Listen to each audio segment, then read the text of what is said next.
Welcome to the TNC Random Fandom Podcast. We are here to have fun and talk all things pop culture, collecting, and nerd culture in general. Make sure you join the conversation during our live stream with our most excellent hosts, Craig Borden and Tommy Mock. Let the shenanigans begin.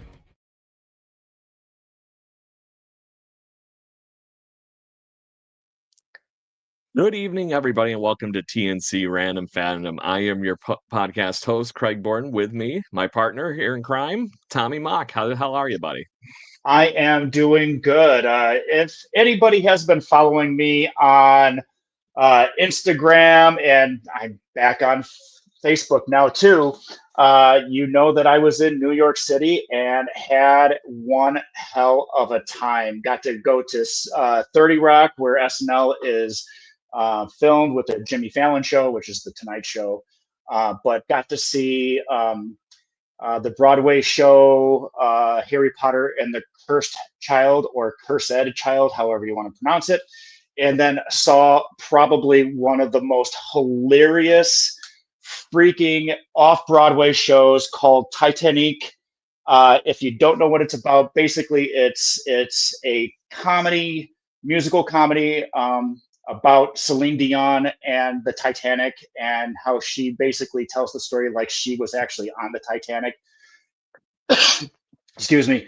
Needless to say, flippin' hilarious. Laughed throughout the whole thing, and the cast is interactive with the audience members. I got to hold a baby prop. It was pretty funny. But either way, if you get an opportunity to see Titanic, the way that Celine Dion would say it, that's how it is. So by all means, go and see that. You will not be disappointed.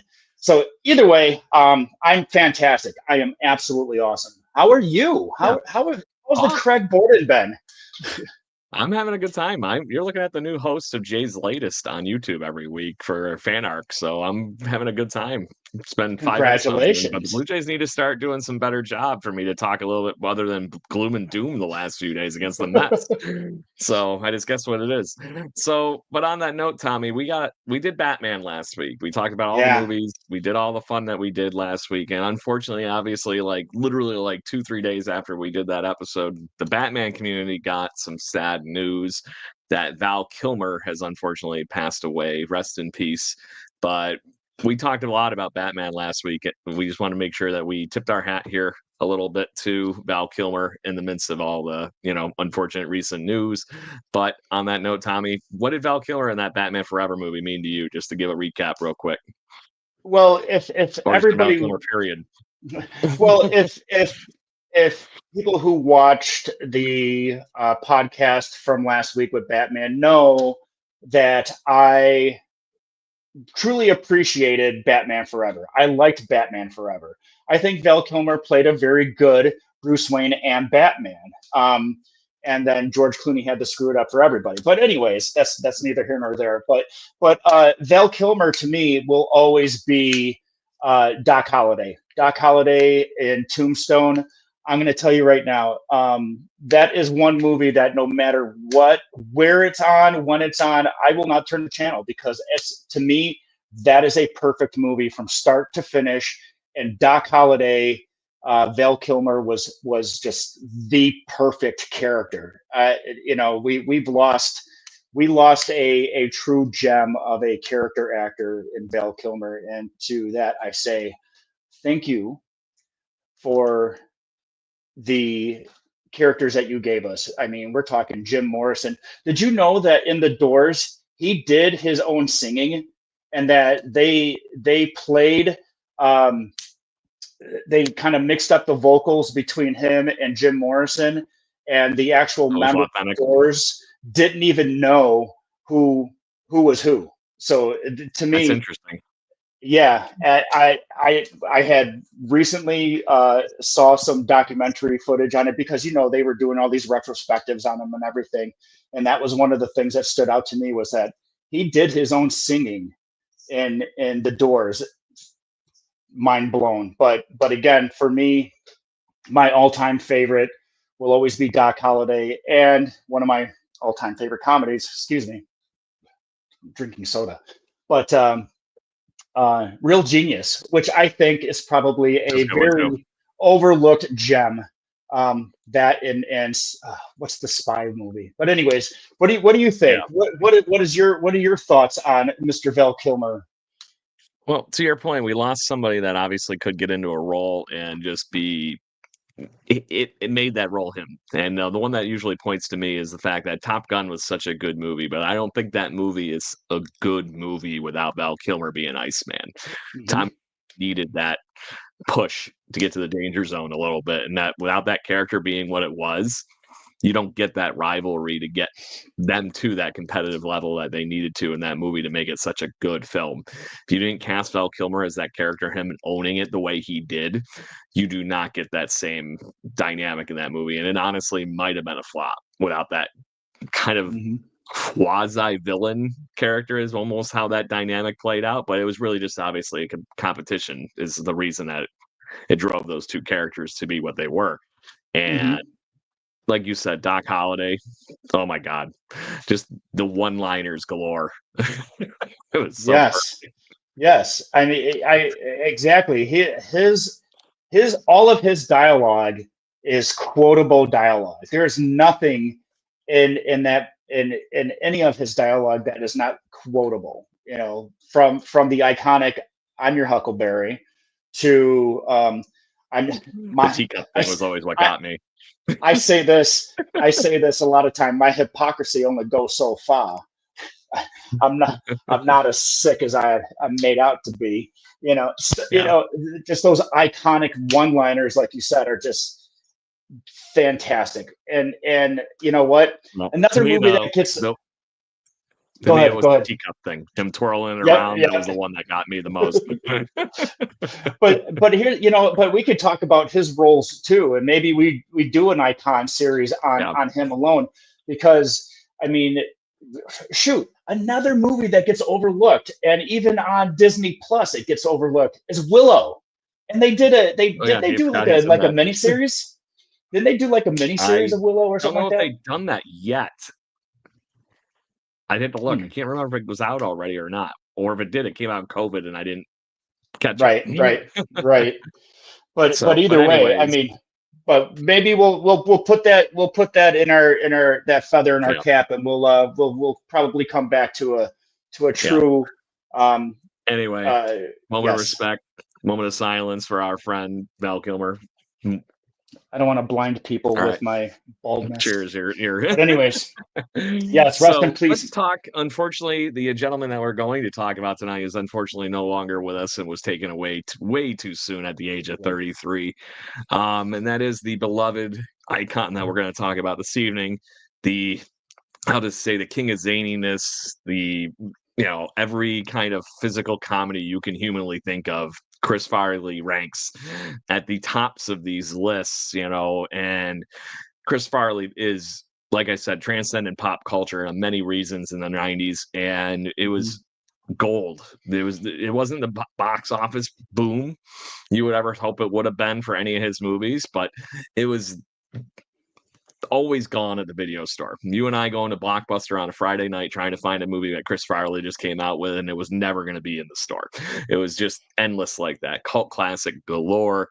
We got Black Sheep, Tommy Boy, Beverly Hills Ninja, all the B-rolls that he did in all the other silly movies, Tommy, plus the gold that we got from him in the short stint that he was on Saturday Night Live, living in a van down by the river. One that always stuck out to me was the Japanese game show host, but things like that. But tonight we're going to focus on, for the most part, Tommy Boy out of that equation, because I don't know if you know this, Tommy, but it's been 30 years, and I felt pretty damn old as of March 31st that it's been 30 years since Tommy Boy was aired in movie theaters. And we're going to celebrate Chris Farley and the 30th anniversary of his first full-length movie tonight. Outstanding. So what's Chris Farley mean to you, my friend? Well, obviously, I'm a huge Chris Farley fan. As a matter of fact, it's a Tommy Boy shirt. And I have a fat guy in a little coat. Tommy. Exactly. But man, let's just put it this way. He was my generation, and granted, I also had I shouldn't say my generation, but I will say the millennial generation, your generation's version of John Belushi. As a matter of Who fact, he actually idolized, right, exactly. And I was which just getting is ready part to of the say, problem. he was the '90s John Belushi on SNL. He was the lovable buffoon that we will get from a lot of different SNL characters, but he was the every lovable idiot that you've ever seen anywhere, but just the way that he cranked it to 11 every single time. And gotta say, I was always a fan, always had been a fan, and will continue to be a fan, because I mean, look at him. I mean, Oh yeah. who But can't love that face? exactly. And I think that's the other part to it. You mentioned the falling down, the physical comedy, this thing to that thing. There was, outside of all those pieces, there was a sweetheart moment to all of that stuff. Mhm. And just that fun loving BFF that you had, that you always felt like when you were seeing him on screen. There was nothing fake. It was 100% genuine. He was there to entertain, and you could tell he loved doing it. Mhm. So from his days getting started, Tommy, many things like you and I always hear, it was the Second City machine. And apparently he even Yeah. did the Matt Foley motivational speaker thing live Mhm. rather often for Second City Improv, and goofed around and had a great time. And that's obviously how he got discovered to eventually turn into what is basically one of the icon levels of Saturday Night Live, especially Mhm. in that cast in the 90s with him, his partner in crime, David Spade, Mike Myers, Dana Carvey, Kevin Nealon, all of them, Adam Sandler. Mhm. um, Going back to that memory, man, I know we talk Saturday Night Live on the show a lot, so I don't want to hammer on the Saturday Night Live stuff, but thinking of his tenure on Saturday Night Live, what were some of the things that stood out to you, and what did you love? Uh, well, one, the fact that he hated writing, and it was well documented that he hated writing. He would do anything for a skit. He would throw himself through, the walls and doors and windows and stuff like that Literally. that were on set. But he hated writing, and you know what? If I can honestly tell you, I could have a million ideas of sketches. I can have a million ideas for movies but to actually put pen to paper, I I couldn't do it. I just can't do it. Even if I knew every single dialogue that I would use, I'd have to use a tape recorder and have somebody else write it, because but you know me. I will give myself to the art, if you will. And that's what he did. He put every single ounce of his being, even kind of put his own health at risk from time to time. If you've Very seen much just so. how manic Or he would portray these characters. yeah, or his actual bare ass, because that happened too. No, nobody. So I forget what the sketch was, but Deion Sanders was hosting, of all people, and it was like some alien invasion thing was happening, and they're all dressed up in like really crappy military garb, and for whatever reason, Chris Farley's character draws the short straw, being the first one to run up the ramp to the aliens. And when he's going into the, up the ramp and then over into the spaceship, you see him kind of like trip and his ass falls out, and then he falls into the damn thing. So literally. But to your point, 1,000% committed Yes. to the screenplay of the whole thing. And to your point, he didn't like to write, but he did write some really great sketches that were Yes. based off of stuff he did at Yes. Second City. He got Mhm. his friends involved, leaned on them to do what he needed to do. And that's where you get the Matt Foley motivational speaker, like I mentioned, the living in a van down by the river, where you get David Spade bricking in the middle of this whole thing. And then I forget from Married with Children, Christine Applegate. Yeah. Yeah. Yeah. Yep. Her just tough as nails. Going, I live in a van down by the river. So I it was you know perfect. There's so many good the things that obviously formed that comedy for him to the next level to be on screen for a movie. But is there anything else you'd like to mention on Saturday Night Live stuff with Chris Farley? Yeah, just the way that he never minded. At least he didn't seem like he minded being that neurotic, or I shouldn't say neurotic, but just kind of manic person. I mean, even where he was dressing up like the lunch lady so that friggin' Adam Sandler can sing his lunch lady song. It's like, So we again, also had laughing in the middle of singing. right, but you can also tell that he threw in a lot of Belushi because he idolized Belushi so much.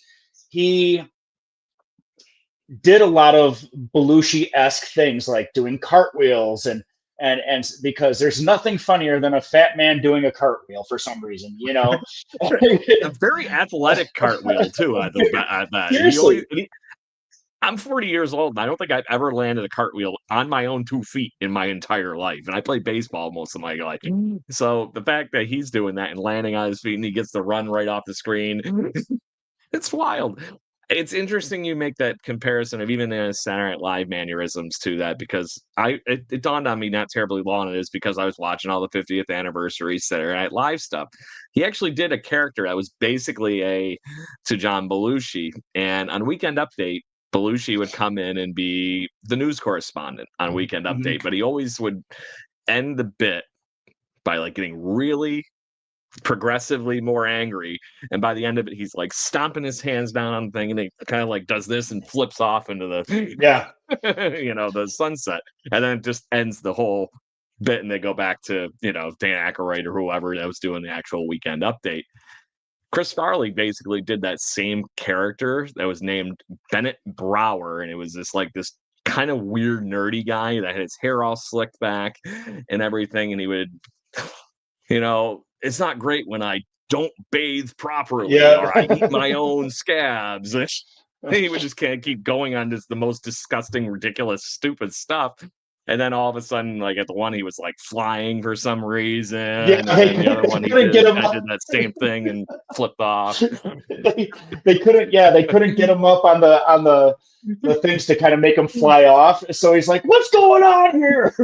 Something, and then they eventually got him to where he could actually crest the desk and Finally. like fly off. And then just the stupid like fat jokes and stuff like that is obviously he was a huskier guy. I wouldn't classify him as monstrously fat or anything like that. He was just a big guy. But at the end of the day, one bit that I saw recently was Bob Saget was hosting when he was on the cast still.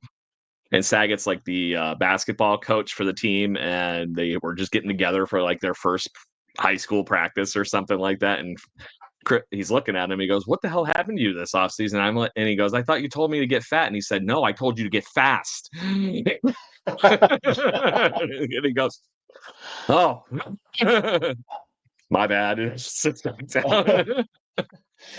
Oh man, stupid and silly, but it's those mannerisms that like just being able to take something awkward like that and still have a soul to it, with like you said, whatever the joke was, whatever the elevated yelling and screaming was, there was always something going on there. So, and then Tommy, so he hasn't made an Office Saturday Night Live yet at this point, but he is trying to get into the movie business, and his best friends, Michael Myers and Dana Carvey, are filming Wayne's World, and they give him this little tiny part that actually was basically the basis for the whole ending of the plot of the movie. So, a little foreshadowing, don't you think? Yes. He's a security guard. So, do you remember that bit when he was doing that? And that was his first thing. He was actually really flamboyant, outspoken. It was a really good spot for him to show that he can do this on film, not just on Saturday Night Live. Again, it just shows that they play to his strengths. Even if it was just a bit part and everything, they play to his strengths, and you'll see this as we progress in through some of these other SNL alum like Adam Sandler, throwing him into his movies because they were all friends. And I'll kind of go a little bit past where we were. The movie Grown Ups, the Kevin James character was actually meant for Chris Farley, And not Yeah. that Kevin James didn't play that part great, and they wrote it a great part for Kevin James, but that character, because all four of those guys, all Really five of based those on it. guys, were in real life really great friends. I mean, you can hear all the Yeah. stories. You hear all the stories of Adam Sandler and David Spade talking about what Chris Farley meant to them, and you almost feel like you lost somebody important, but to what you were saying is, yes, they would write him into movies because they sometimes it was just that little extra something they just want to put in there just because. And eventually it started to get noticed, and then we got a Tommy Boy, we got a Black Sheep, which essentially were the same exact movie, just different premises, but pretty much the same movie. It's okay. One has Gary Busey in it, but we'll get to that. So he gets that little role. It's enough to catalyze the thing, right? So obviously he now is known enough that, hey, maybe this can work. And they wanted to bring Coneheads to the big screen was the next one, right? So Dan Aykroyd and the company are trying to figure out who the hell the cast is, the boyfriend for the young Conehead daughter. And Connie. Exactly. And they wanted to bring in Chris Farley, and I think it worked perfectly. As you got to see that, like I said, that level of goofiness that you get from him that had the soul to it as a good boyfriend, and then all the ridiculousness that obviously went around that whole thing is there's one scene that always stupidly pops into my head because he had the craziest reaction for it on the planet. Was she was eating a hot dog. It was a foot-long hot dog, and it's gone in like 2 bites. And he's like or the first So or the scene. One of my favorite scenes from that movie is the sensor rings, how the Coneheads basically have sex, and he's just like he's sitting on the floor, and he's just like switching. There's like he's like tweaking out, and then Beldor and Primat, they walk in, and Beldor freaking flips out, and he's just kind of like he's all sweating and everything. What do I do? He's like sensor rings, no. But you saw the range and the zaniness too. It wasn't just him being weird for the sake of being weird in a movie like Coneheads. Right. It was like I said, you could see there was something going on here that he was going to translate to the big screen, and it was going to be a good thing for everybody. So the rumors start going around. We want to make this movie. Chris Farley and David Spade wrote this movie loosely, keyword loosely, that Lorne Michaels is wanting to adapt to the big screen. And it had a completely different name. It was completely different than envisioned. This is one of those things that I forget the gentleman that directed it. I'm going to have to look it up, but Peter Segal. And he found out that they were filming this movie.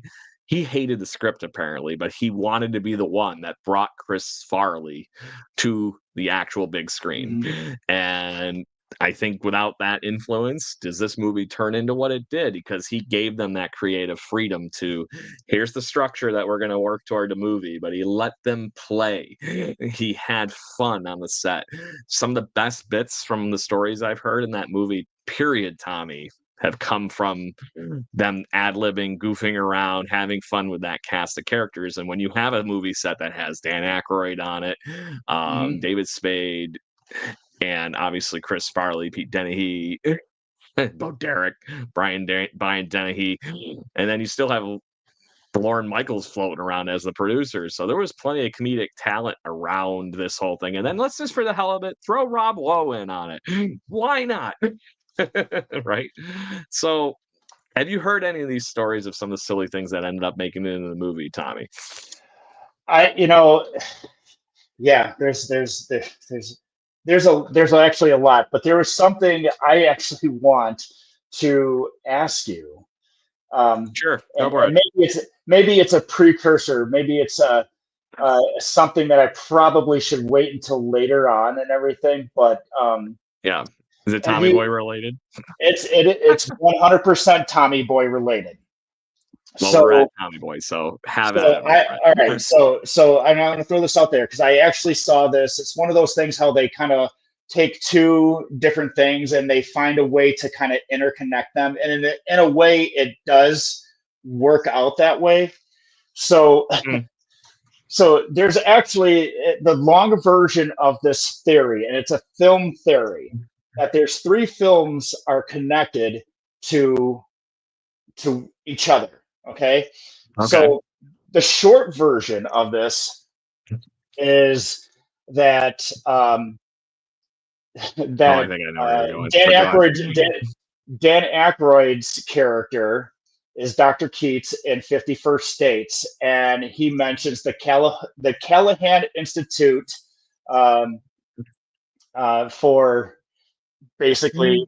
That's what the mental basically collapse part, right? Yeah. Right. So here's the and I'm going to paraphrase this as best as I possibly can and do it as quickly as I possibly can. So what it is the theory for 3 movies. So if you've ever seen the movie, which is actually one of my favorite movies, is The Great Outdoors, which has Dan Aykroyd and John Candy. Dan Aykroyd is this failed day trader for stocks and everything, and he basically loses it all, and he then gets a kind of a loan and stuff like that from his brother-in-law, which is John Candy's character. So the theory says that eventually what happens is that he takes the money from him and he divorces his wife, and he goes and invests it, and then gets invests it into auto parts, and he then changes his name to what's his name? Zelensky, the auto parts king. Zelensky, the auto parts king of Chicago, right? And eventually, what happens is after he kind of gets taken by Tommy Boy, he takes his money. And goes to school to become a doctor in psychology or whatever, and eventually opens up the door to the Callahan Institute of whatever it was. So that's the long story, which we all know is also the name. because at the end, because he does the doctor's character does mention the Callahan Institute for memory or whatever it's called. So that's so funny. I know I'm not doing that any justice, but that's the gist of it. So you guys can look it up. Yeah, but it's really cool how they've kind of tweaked this whole story and made 3 movies go together, and it kind of makes sense. So it's just like, it's these like little nods.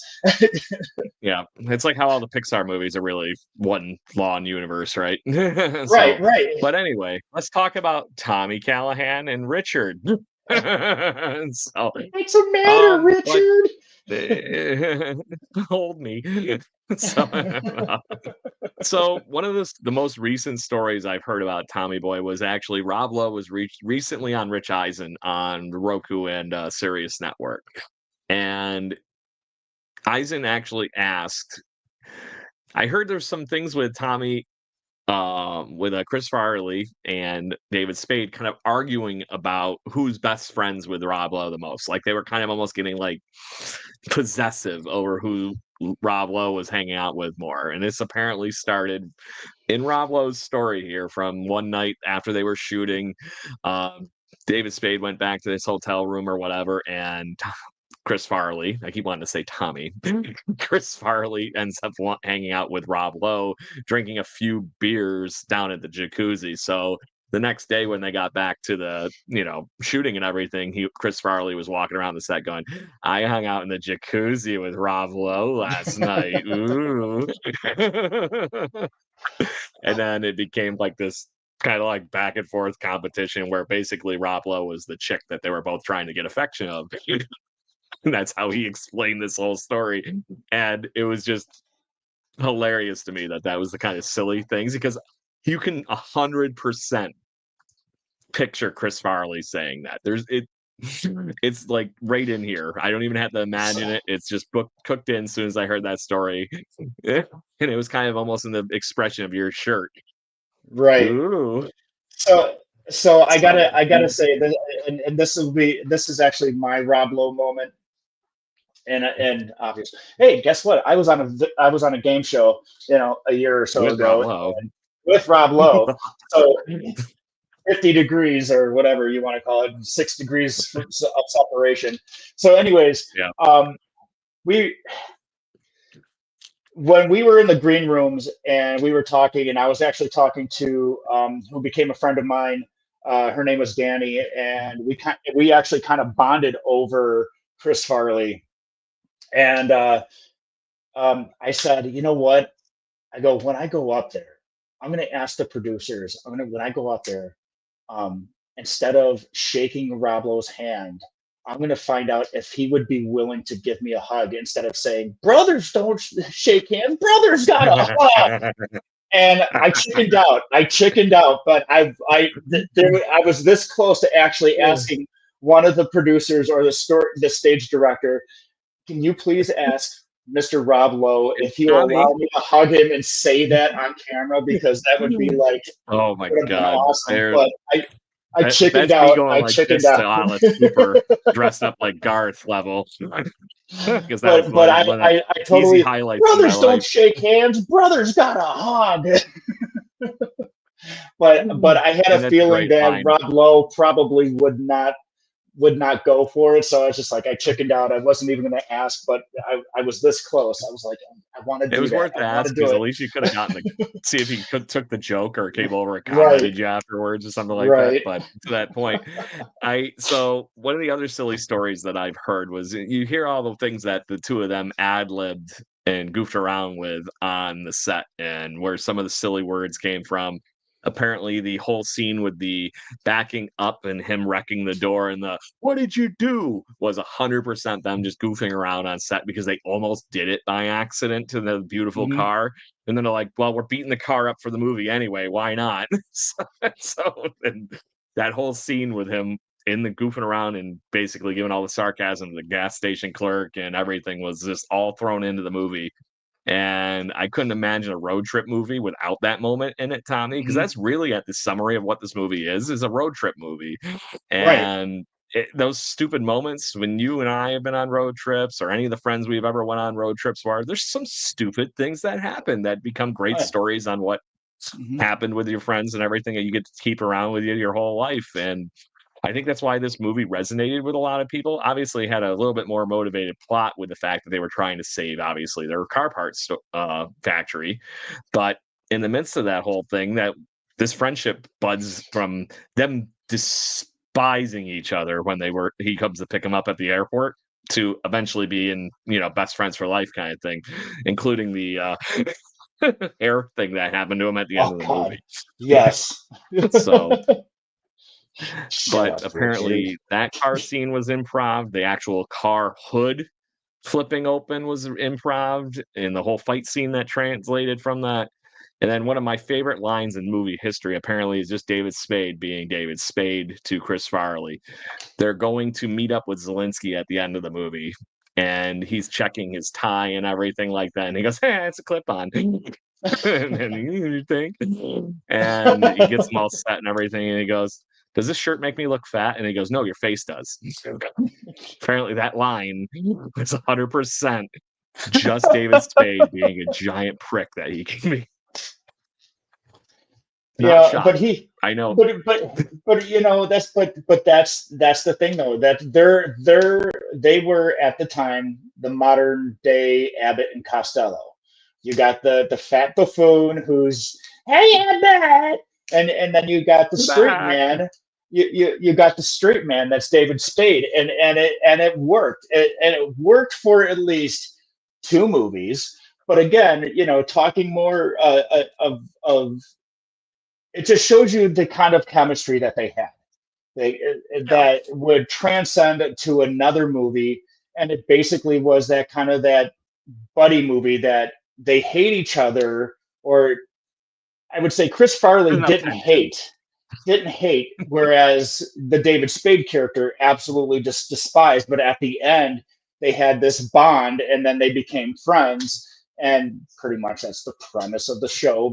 Besides the main the main goal of saving the auto parts store or getting your brother elected to Congress, which is black sheep in case anybody didn't know. So, but yeah, there is that whole thing. So, but on that note, Tommy, the one thing I want to talk about as those one-liners, those things, those pieces of the movie that I mentioned, regardless if they're ad-lib written or whatever they might be, there's very few movies that I go around infinitely quoting during my everyday life. I don't think there's a day that goes by I don't quote something from this movie. Because I work just like you, in an environment I was just going to ask you some things happen sometimes, and you'll hear a loud bang from across the shop floor, and you'll hear everybody okay for after that or whatever, and then you'll hear somebody inevitably yell out, "What did you do?" It's just stupid things like that. Or I can't help it if I'm ever out on a boat, I can't think of the "quit playing with your dinghy" from his dad yelling at him in the sailboat. There's just so many stupid things. Or every time I eat fucking chicken wings, it's just well, that was what I was going to ask you. That board to the head knocked something loose. I was going to ask you, what is your go-to quote that you probably would say that you say, I won't say daily, but you say kind of, weekly, is like, that's something that you say is, there's probably the one I mentioned with just working where I work, the "what did you do?" Or it's 100% probably "holy shnikes," because we're in an environment where there's customers around all the time too, and sometimes you just want to yell out "holy shit," and you can't do that in a PG-13 rated movie all the time. So you yell out "holy shnikes." I apologize. I'm trying to pull up our Instagram, because I know that some people who watch us live on Instagram, they comment and we don't necessarily get a chance. So I'm going to try to turn this down. Oh, are you? Because I know that I got it up over here. Karen last time was trying to let's see. It's trying to comment last week. It says you joined. Was it? Yeah, I joined because I can, because got to get in there. Yeah. But anyways, but in the midst of this whole thing, stupid other movie lines from that one is the whenever I'm watching TV with people, there's that scene where they he's got the fake bomb on his chest and everything like that at the end of the movie, and they cut to the place where he got the chicken wings from, and on the side of the road there, they're watching TV, and they're like, "You guys want to watch this or Gladiators?" Gladiators. Oh, we'll be sitting in the living room watching TV, and I'm like, "Oh, we want to watch this or we want to watch Gladiators?" And Anna gets it, so that's why it's funny. The other one that always happens is, did you live under power lines as a kid? Did you eat paint chips as a kid? Why? Why? So, but like I said, there's just so many stupid things. Is there any that stick out to you as far as, and I'll always even open this up to Chris Farley in general, that are things that you use in your everyday life, my friend? Well, yeah. Tommy hungry, Tommy want wingy, such a nice lady. God, shoot, what, man, when you put me on the spot when I don't want to be on the spot. There you go. So I'll give you a stupid one here. That's not exactly, Tommy on the spot. So I'll give you another stupid one here that is actually not Tommy Boy related, but I cannot hear this song, unfortunately, without thinking of Chris Farley. And it's, I cannot hear Everybody's Working for the Weekend without thinking of him dancing like in the Chippendales bit from frickin' Saturday Night Live, looking like a lava lamp while he's going, because he's not wearing his shirt. It's unfortunately cooked in there. I can't get it out. It's stuck there for the rest of my life, I think. God. And Loverboy is awesome. Just saying. So I'm going to keep hearing that damn song. Unfortunately, that is going to be the thing that's etched in your brain is that when that or when that song comes on the radio, you're automatically thinking of shirtless Chippendale Chris Farley free to Chris just. Farley. Now here's I get a giggle out of it every time, so it's not so bad. So here's I'll mention this one, which is one of those skits that obviously is considered a I guess it's considered one of those troublesome, problematic skits, which was one of the commercials, the commercials from SNL for Schlitz Gay. That was a great commercial. It was, but the thing is that and Adam Sandler and Chris Farley play the characters of these gay men who got this gay pool party because they drink Schlitz Gay. I'm gonna drink Schlitz Gay beer. And they're, you know what? I am a friend and an ally of the LGBTQ community, and I have to say that is a funny skit. So please take it for what it's worth. It's just a skit, and it's funny. Well, think of what beer commercials were like in the 90s. Exactly. It was a perfect spoof of what a 90s beer commercial looks like. That's all I'm gonna say. Then taking them and watching the two of them put that perfect twist on it and everything, it was a fun time. So I'm gonna use this one as a way to transition to his next made movie, because Tommy Boy didn't do great on the box office, but like I mentioned, it just crushed it on home video at the time. And that's where they made all the money. It actually did, in hindsight, really, really, really well, because like I said, I didn't know one of my friends that didn't own this movie. It was like just bought. It wasn't, after we rented it once or saw it at one friend's house, it wasn't getting passed around as nobody wanted to part with it. Right. So, go ahead. You had something on your mind. Again, this is living in the barracks. This is my Marine Corps days, and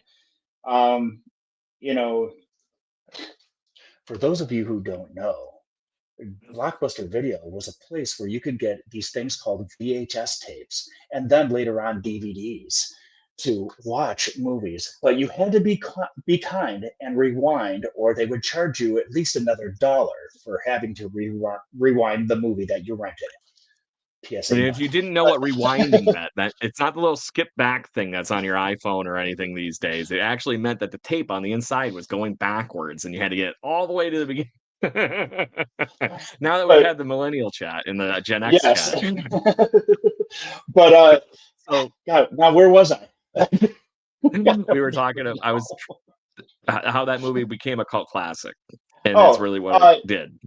But like a lot of movies that don't necessarily have the following in the beginning, that's how a lot of people got introduced to some of these movies. They flopped in the theaters and probably didn't have a long run, but people who are hungry for a movie, they would go to a place like Blockbuster or Hollywood Video or any of these other, I think even before I even moved here, Wegmans, I think, had their own video rental place and stuff. Would come across a movie like Tommy Boy and be like, oh, well, what's this? It's Chris Farley and it's David Spade. I remember those guys from Saturday Night Live. Let's go check a look at this. And then all of a sudden it becomes huge. And it becomes massive, and it's just like the same thing with like Wayne's World. If Wayne's World, didn't do that well, it became a cult classic right away. That one actually did do well in the box office, right? But at the same time, it had the opportunity to gain a completely different audience throughout the years, because now it's like people are getting introduced to things because they're just starting to consume different media, and Blockbuster was like the place to get movies, to get video games. It just, I used to wear out my Blockbuster card because I would get video games all the time, Same. Play all the ones I didn't want to pay for. Yeah, exactly. Or find out which ones you actually did want to pay for. Same thing with movies. What needs to be in my personal collection?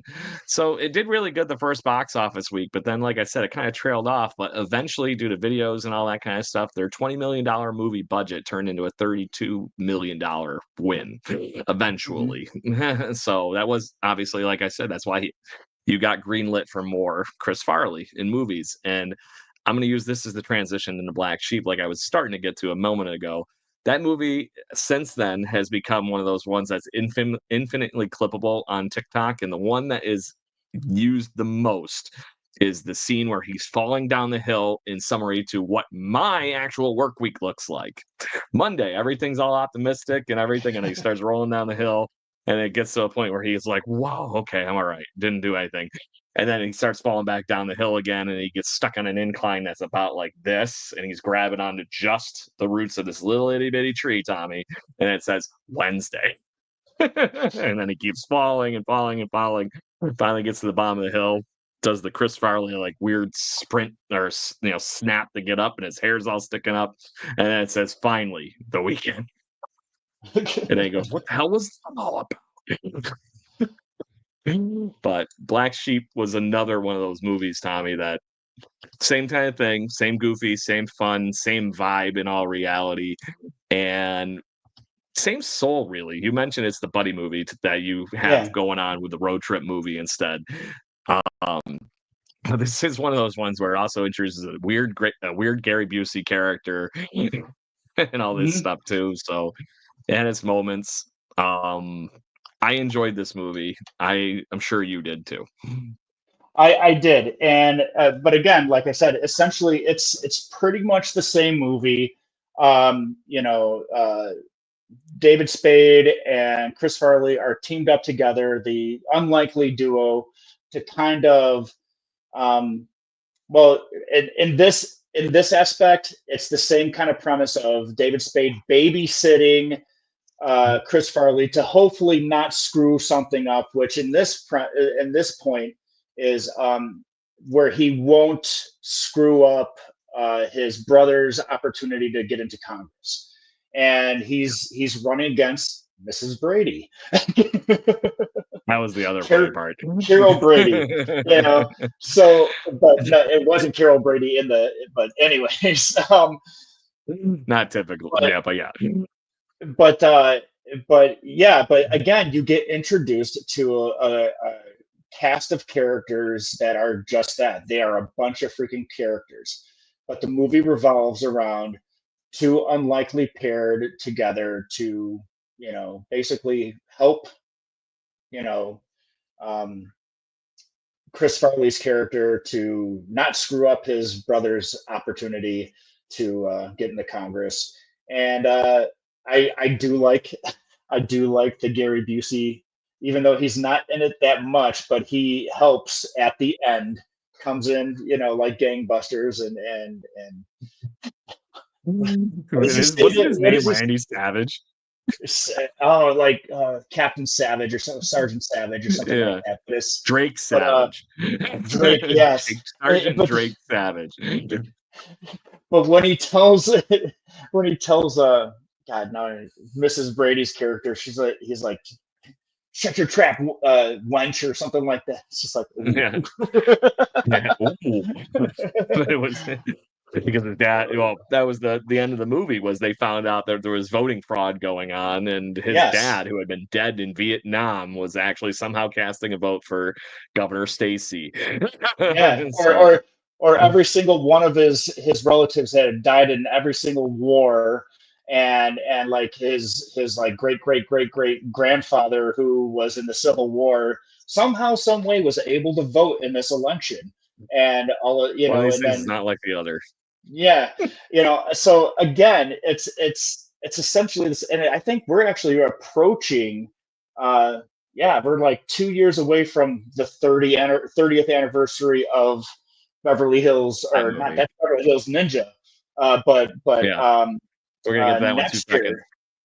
Next year is actually going to be the 30th anniversary of Black Sheep, so we may have to keep moving with Chris Farley. Chris Farley, or just research this episode.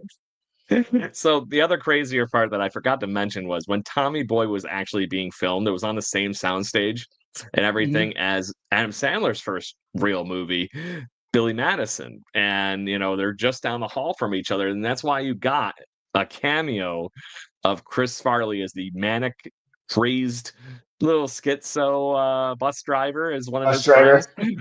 It's a banana. No yelling on the bus for the That's how I road. say all the time. I've been saying good, great, grand, and wonderful since that bit. Just saying. That Veronica Vaughn is one nice piece of ace. I know from experience. No, you don't. No, you don't. No. But a friend of mine and her got it on. No, they don't. No, they didn't. No. But you can imagine. All right. No Okay, I'll yelling give on you the boss. So, and that was a cameo. That character had no right to be that freaking over the top and be in my memory like that. So I'm just saying. So, but let's get to that one that was the big budget movie he finally got to do, Beverly Hills Ninja. Him and Chris Rock actually got to be in this movie together, which was very fun to have some SNL fun. But this is the first one that actually didn't have any SNL stuff for him. And there was no safety net. It was a little out of the box for him. But to that point, it was a funny damn movie, Tommy. And I could not think of anything else about having, if you want to pick a 90s comedy and put somebody in a ninja movie, which was a big thing in the 90s, post Karate Kid, you had all these other little Disney characters that were doing things in that ballpark for, ninja movies and things of that nature. Obviously, Jackie Chan turning into the monster that he was in movie cinema in that time frame. So why not do a spoof one? And with Haru of the Takagura Dojo. well, think about it too. Ninja. You think about it. It's 1997, and what's going on in 1997? We're getting close to our first live action, or we've already gotten our live action Mortal Kombat movies. So it's not like ninjas went away from because back then karate was actually supposed to be really big in the 80s and even in the 90s. But when you get, why not try to capitalize on that? And obviously with the lovable buffoon that is, Chris Farley and his style of physical comedy. It's right. It's almost as if it's like a win-win. But again, like you said, he did not have the SNL safety net. But again, you're getting another buddy comedy, but this time a different buddy, which is Chris Rock, and Chris Rock being his friend. But you're not getting the complete straight man that you got from David Spade. You got somebody who is matching him in some aspect of the goofiness and zaniness, but not necessarily the physical. It's not the full buddy. Right. Whereas you do have the straight man who is basically what's his name? Gobi, was Robin Show. Brother. Yeah. And that's that to him, that he's basically sent out as the straight man to keep track of him and make sure he doesn't screw up. Up. Right. So you get two for the price of one. The movie themes straight man. That's the whole point, right? You play the person that's got to keep the other person on the straight and narrow. That's the whole point to it, right? So in the midst of that, you do have him literally hovering over everything he's doing, and throughout the movie, all the stupid things that Chris Farley's doing, he ends up taking the blunt of the assault half of the time, where he's getting bumped by a car, falling into a vat of fish, and then finally at the end of the movie, they get to fight with each other and have that nice, zenful brother moment, the yin to the yang, and fun that as they were, obviously doing what they were doing, trying to stop a counterfeiting money operation, but to that point, there are still things like I think of whenever I'm in like a sushi restaurant that has the hibachi. I'm thinking of stupid crap that he did because if I was ever doing hibachi, that was probably what it was going to look like, Tommy. Right. And and it's funny. I mentioned Robin Shou, and I mentioned Mortal Kombat. Robin Shou was in both Mortal Kombat movies from '95 and '97, and he plays Yep. Liu Kang, one of the main people in the game as well as in the movie. Great, but obviously you're he was in a lot of great typecasted, movies over the years. right? Yeah. But kind of typecasted a little bit, but unfortunately, yes. But tis what it is, unfortunately. But to that point, you talk about somebody that has crazy martial arts skills. It was always a pleasure to watch what he did on the movie screen. And I'm sure he paved the way a lot of these, people that have that talent to be able to do that these days. So somebody's got to lay the groundwork, right? So, but that as we wrap up the hour here, Tommy, obviously Beverly Hills Ninja was one of the last true movies we really got, because Almost Heroes was a great movie in my opinion, with him and Matthew Perry, who also is since deceased from Friends and all that. But that movie was I loved the premise of it. Maybe it wasn't the best execution, but it was in my opinion, a pretty damn funny movie.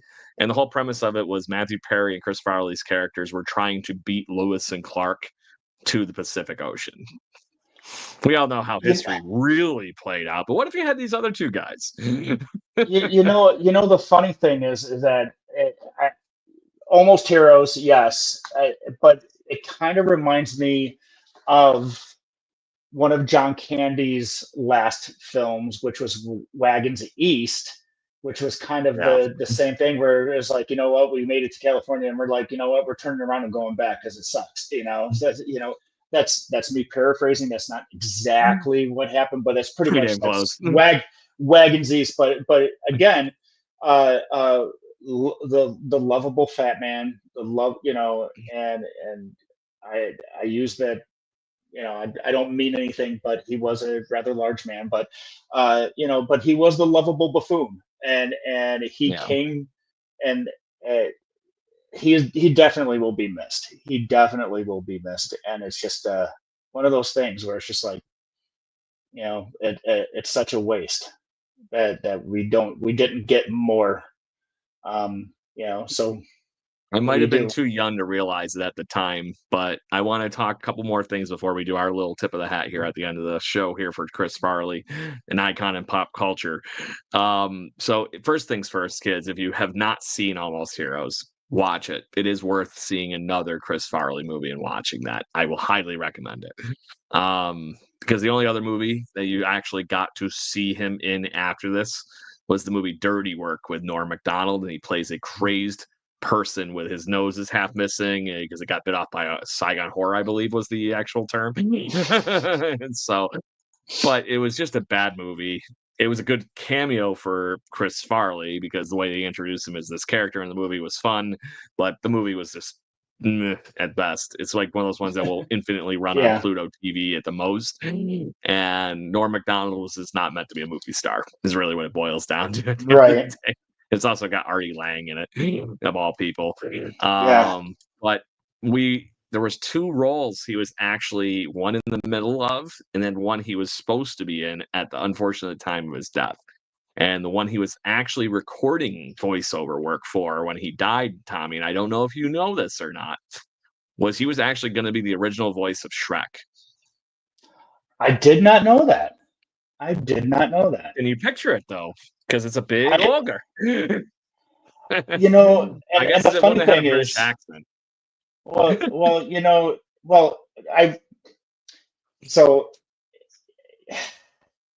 did not know that, but I don't know if I could actually hear his voice. And again, and it goes with some of the other questions we talked about with other actors. Could you picture this actor playing this part? And I don't think we would get the Scottish, Mike Myers accent that from Chris Farley. I think we would have got Chris Farley's voice, like Jack Black playing the part of Poe, right? Playing the part of Poe, but you're not getting Jack Black doing an accent. Here you're getting Jack Black's voice for a panda bear, and it works. Whereas Mike Myers, he chose to use his Scottish accent, which eventually was also used with Fat Bastard and some of his other characters from So I Married an Axe Murderer. Great movie, by the way. Yeah. Exactly. But again, I would love to hear what some of his demos sounded like. Did he use an accent, or was he just footage? No, they actually recorded it. Like they were apparently halfway to 3/4 of the way done with the voice acting for that. And he unfortunately died, and they put the movie on pause for like a year apparently. And then they were like, should we ask somebody that's a friend of Chris Farley apparently? And they approached Mike Myers, and he thought it was a nice way to quote unquote finish a movie that Chris started.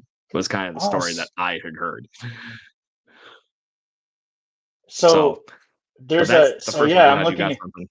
I'm looking at it right now. Shrek comparison: Chris Farley and Mike Myers. I'm going to probably take a look at this because unless you're going to pull it up, but I don't know if we can. I'll get copyrighted again. Yes, I don't want to mess with that. So I'll take a look at that. But no, it actually looks really interesting. So I will check that out. It's very similar how we were talking a few weeks ago that one of my favorites of Robin Williams was actually almost this close to being the Joker instead of Jack Nicholson. Yeah. That would have been a very different vote. But then the other movie that apparently he was actually signed on the dotted line to do, and this could have been his magnum opus if he ended up surviving and doing what he needed to do, because this would have been a chance for him to really show the fact that he is more than fatty fall down, as he actually used to put it. He was actually casted and ready to play Fatty Arbuckle in a movie that was going to be a serious documentary, but obviously in a fashion that you would be able to still show the silent film era stuff that he did, which honestly isn't terribly far off from the physical comedy of somebody like Chris Farley. The over-the-topness of having to have the physical performance, because on silent screen they can't do all the yelling and screaming and everything like that, but you had to have somebody that was so animated and was able to actually portray that character. And after I read this recently, Tommy, I was like, oh my God, he even kind of looks like him a little bit. It would have translated really well, I think. And you could have been the difference between him being a guy that's winning Kids' Choice and MTV Movie Awards from, Tommy Boy and Black Sheep and stuff, and maybe being an Oscar-winning actor. Because at the end of the day, he did have the heart and soul to do that kind of thing. But he was, even himself, and this might have been part of the depression and the drugs and everything that unfortunately led to his demise, was he saw himself as he's only funny by doing fatty fall down. Right. No, you're right. The only thing I can say outside of that whole thing is that if you haven't seen the I Am Chris Farley documentary, you will laugh, you will cry, and you're going to love that you watched it. It was very tastefully done with all of his friends. And you heard some of these stories. The Fatty Arbuckle thing, I didn't find until recently, and I dove into it. But I was like, wow, that would have that's life-changing kind of role for that kind of a thing, right? To jump from something serious to just what he'd been doing, which there's nothing wrong with he'd been doing. Everybody loved him for it, but it's sad to hear that how he went out, same thing kind of in the John Belushi ballpark, that his self-reflection was not the wonderfulness of what we all saw him as. And this is the same reasons why I got emotional at the end of when we talked about Robin Williams, my friend. I might have been a little too young at the time to realize when Chris Farley died, I was in middle school. Loved them all, the pieces, right, but the emotional pieces weren't obviously as developed yet. But I miss him, man. And there's not a day that goes by I don't think of something silly that he did on screen or in an interview. He's gonna go down in history. Doing what we're doing right now. Think of what we're doing right now. If you and I got a chance to interview Paul McCartney tomorrow, what are we gonna do? Remember when you're in the Beatles? That was awesome. Hey, did you die? There was that record that they played it backwards and it said Paul is dead. Did you really die? Oh no, I'm not dead. Stupid. Doing this stuff that with I've been doing, it just thinks of me like that. It's like I love that bit of the Chris Farley show and him having that nervous interview energy with everybody. I'm like, but that's the one thing that's like, okay, as long as I don't do nervous energy on this podcast, anything, any day, I'm gonna win at this stuff. So so it gave me a great model. No, I know, I agree with you because I'm like that too, and I'll tell a story after we do our tip of the hat because it's I would highly suggest one thing to people. If you have a issue with public speaking, and I still have my issues, I still stutter, I still stammer sometimes when I'm my head has got a bunch of words in it, but I can't get them out of my mouth fast enough, is do improv, do an improv class, take it because it helps you just learn how to get those thoughts in your head and kind of organize them a little bit so then they come out a little bit easier. That's why sometimes like corporate team building events, they actually bring improvers. Yeah, is that the proper word? Whatever. They Close enough. allow improvers to do it because it helps them, teach people to listen to each other and to help bring that out. And Second City, where Chris Farley came from, that's where these characters are developed that he came up with, and I highly just try it. You'll love it. It's a It thing. just gets the juices moving, man. That's Yes. honestly, this whole thing has helped me out so much in now almost 20 some odd episodes of this and 455 of the other, and now talking every day on another podcast has gotten a lot of my what's going on in here verbally out. And Mhm. it's therapy. It really is at the end of the day, just being able to get the thoughts out of your damn head. And Yeah. like I said, Chris Farley, I think, was the most comfortable in front of the camera on a stage. And it's sad that we didn't get to see more of that whole thing because of the stuff that was haunting him off the stage. So Well, to the same thing I mentioned with Robin Williams' end of show, if you are suffering from depression or anything, I cannot yes. say anything about finding a friend, finding somebody to talk to, find a therapist, whatever it is to get the thoughts in your head straight and back, like on the right narrow, because you're better off on this earth not worrying about where you would be if not. So figure it out, find some help, talk to some people. Yeah. So It's on that note, what's the number? Is it 899? I don't remember off the top of my head. I think you are correct. Let me see. 899. Yes, the crisis line is 899. Right. So, but on that note, Tommy, as we mentioned, tonight's focus was to basically induct our third member into our icon status here on TNC Random Fandom. The first one was Robin Williams. Then we talked out not terribly long ago, Kevin Smith. And now, Mhm. number 3, we have Chris Farley. So that is the So, current, I'll say, icon Hall of Fame of the TNC Random Fandom podcast. And we're trying to find people we've loved and do everything like that with. So people we grew up enjoying, people that have great mhm. stories, people that entertained are the focus of that whole thing. But I think we might have to branch out from silly comedy movies in the next Yes, one. but I'll say this, and outside of Kevin Smith, but then again, I don't know everything about Kevin Smith. Uh, but sometimes the most funniest people out there are the ones that are the most tortured, and the ones that I always refer to it as the crying on the inside clowns.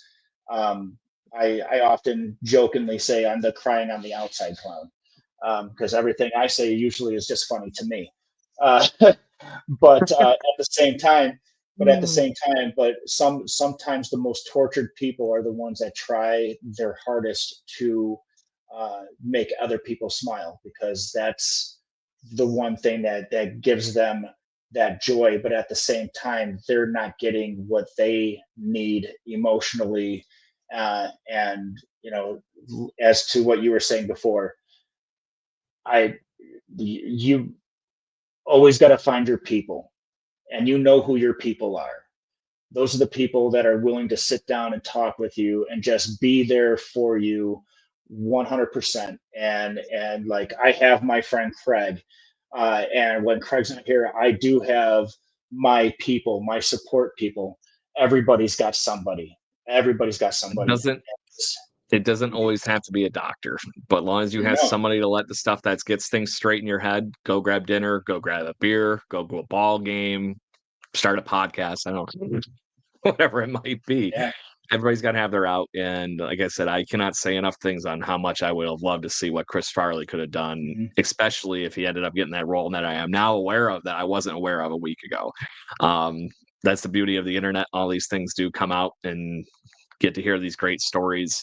And that was one that actually I was very happy to hear that he got that role. And then I was very saddened at the exact same time. I was like, oh, that would have been it. So that was a chance to really be the artist and not just like we were talking about the Fatty Fall Down, that I never loved him for Fatty Fall Down. I loved him for being the goofy prankster fun guy that he always was. And to your point of your shirt, Tommy, that I think that shirt you are wearing 100,000% summarizes how I picture Chris Farley as this. Just a kind of the giggling school kid. And that's the thing though, is he'll forever be known as this person right here, because for as long as there will be movies, he will always be Tommy Boy. He'll always be just the guy who is, lives in the van down by the river. Or you can get a good look at a butcher's ass if you stick your head up there, but shouldn't you take the bull's word for it? Oh wait, it's your bull. Butcher's. Oh my god. Yeah, that still might be my favorite actual scene in all of Chris Farley because that scene where I cannot believe David Spade kept a straight face, because they were both on camera that whole time. And he's sitting there literally lighting things on fire. And he's just... So I wouldn't be able to sit there without dying laughing, because I still see that scene, Tommy. And to me, that one sums up the art that I love about the physical comedy that is Chris Farley. So that's where I'm going to leave the conversation. You can go ahead and talk anything you want. New guys in the front going, bleh, bleh. The old guy's like, oh my god. But do you validate?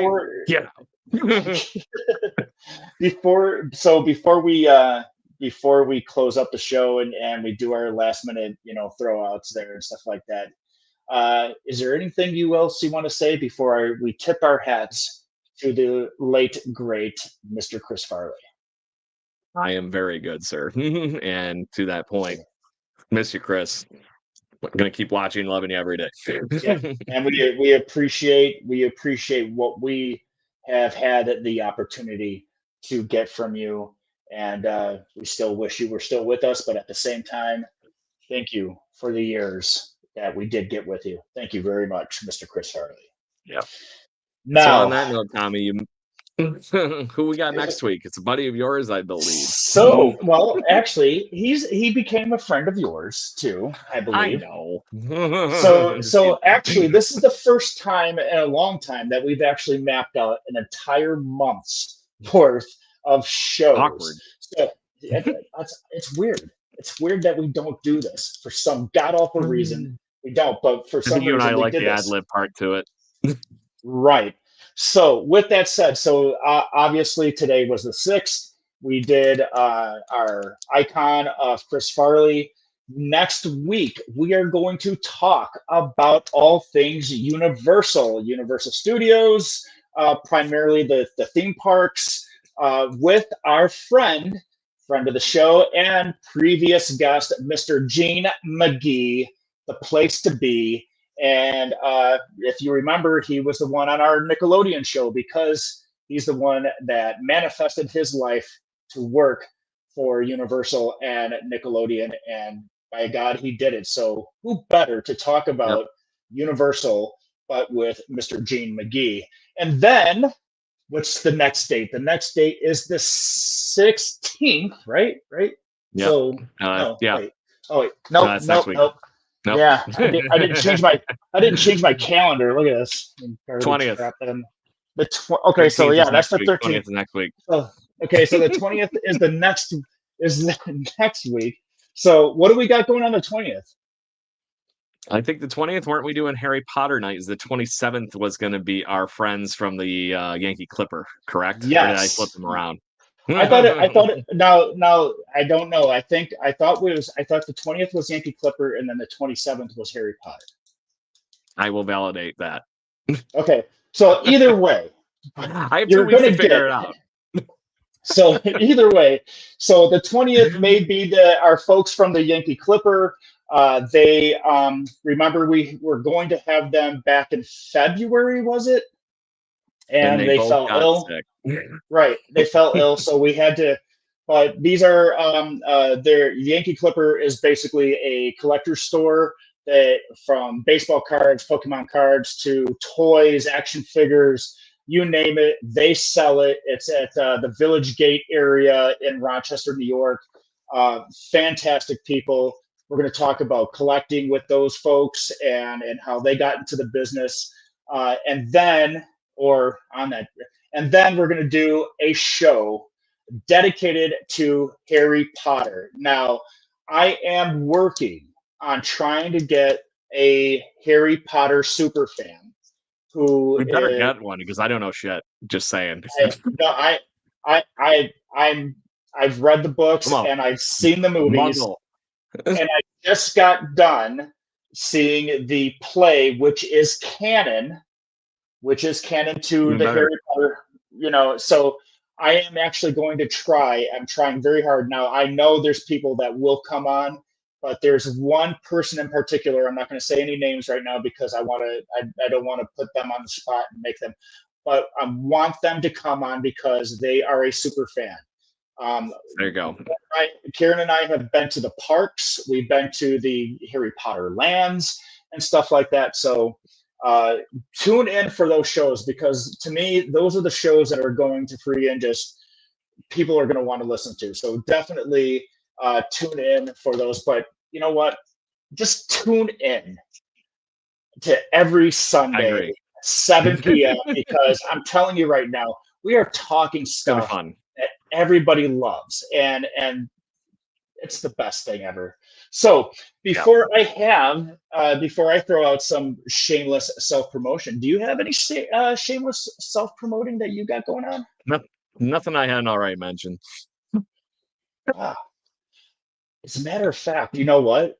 We were in New York City when the Blue Jays were playing the Mets. We almost got tickets. Or we were talking about getting tickets. If you're a Mets fans, you would have loved it. Oh, well, we have a friend of the show who was also a guest of the show who is a huge Mets fan. Shout out to you, Tim. Tim from Trivia Chat. Shout out. But I do have a shameless self plug that I'm going to throw out there. Good. So I had the opportunity. So like I said, we were in New York City. Got to see a couple of great plays, or actually saw on Broadway the Harry Potter and the Cursed Child, and then the off-Broadway Titanic, which again, highly suggest that one. If you get an opportunity to see it, see that musical. It is flippin' awesome. But did I mention the Drew Barrymore show earlier? You did. But you didn't go into some of the things that you told me. Oh, you just said you were there.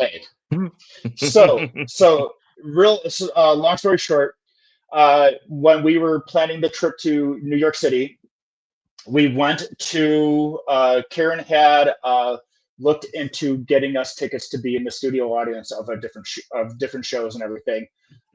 When we were in California, we were actually supposed to go to Jimmy Kimmel, but unfortunately, because of flight delays and stuff like that, we didn't make it in time.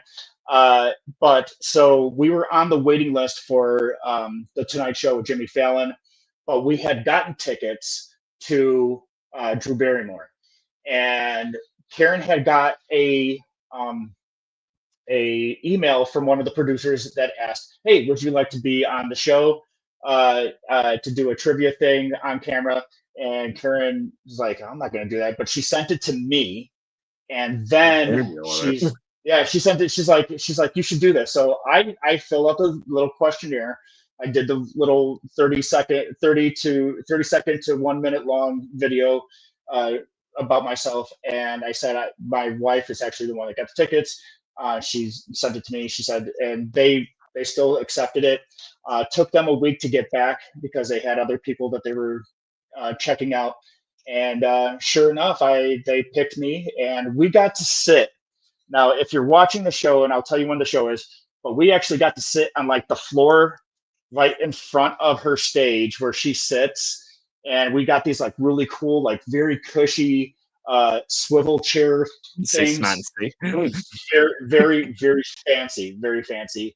And I got to be on camera, answer one trivia question about the guest that was a surprise guest that even Drew allegedly did not know about that was going to be there. And I won 2 tickets to see this particular artist, meet and greet, VIP, $400 for travel back to and at Madison Square Garden. And it was freaking awesome.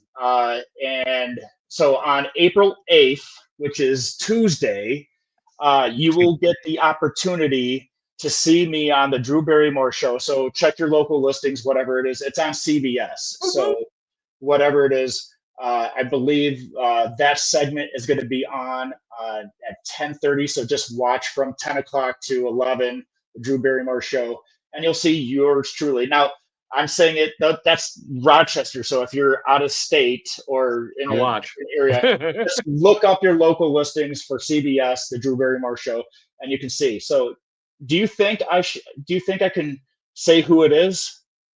Who it was? I wouldn't yet. I'd let them get surprised. Okay. So just know that I will be on camera on the Drew Barrymore show. Week. Yep.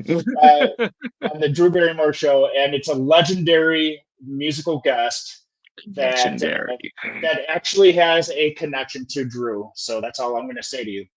Yeah, so I won awesome tickets and stuff. So we will talk about that next week in the beginning of the show. But that's all I got. Besides, the Flint Hill Dance Troupe did a fantastic shows for the Maple Fest in Genesee Country Village and Museum, and we're looking for a really awesome May. We don't really have anything going on in the month of April with just rehearsals and prepping, but other than that, so if you're ever interested in 19th century dance and you're in the Rochester area, DM us and I will give you all the deets. Game on. Game on. On that note, everybody, thank you very much. There's been plenty of you in the chat. I have seen you. Make sure you say something. We want to chat with you, especially when we got all these fun things to talk about. So make sure you tune in next week to hear all thing Universal and parks and whatnot with our friend Gene McGee. We're going to have some fun enjoying it live next week, 7 p.m. Eastern time. Until then, make sure you check us out on YouTube, Spotify, Apple Podcasts, wherever you get your other podcasting pleasures from. We greatly appreciate the like, share, and the follow. And we'll talk to you soon. Y'all have a great night. Cheers. Cheers.